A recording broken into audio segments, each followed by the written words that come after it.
బకాయిలు కానీ విద్యా దీవెన వసతి దీవెన బకాయిలు చెల్లించకపోతే మీకు డెడ్ లైన్ 5వ తేదీ ఫిబ్రవరి 5వ తేదీ లోపల చెల్లించకపోతే వైఎస్ఆర్ కాంగ్రెస్ పార్టీ నాయకులు కార్యకర్తలు విద్యార్థుల తల్లిదండ్రులతో ఫీజు పోరు చేసి మీ మెడలు వంచి పిల్లలకి అండగా నిలబడతామని కూడా ఈ సందర్భంగా తెలియజేసుకుంటున్నాం.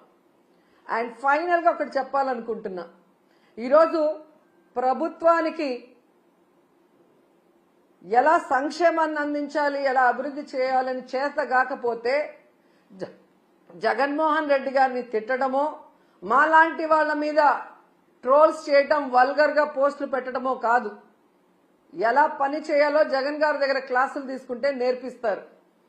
చిన్నవాడైనా మొదటిసారి ముఖ్యమంత్రి అయినా ప్రజలకు ఇచ్చిన ప్రతి వాగ్దానాన్ని రాష్ట్రంలో ఎలాంటి పరిస్థితులున్నా కూడా సమర్థవంతంగా అందించి అందరికీ కూడా అన్నలాగా అండగా నిలబడ్డాడు.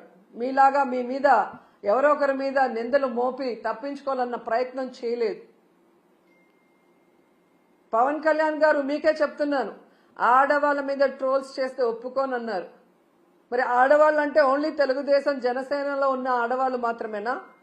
మీ ప్రభుత్వం చేసే తప్పుల్ని నిలదీస్తామన్నా మీరు నిలదీయకపోతే ఈ రాష్ట్రంలో బాధ్యత కలిగిన అపోజిషన్ లీడర్స్ గా మేము నిలదీస్తున్నాం. మీరు చెప్పిన హామీలు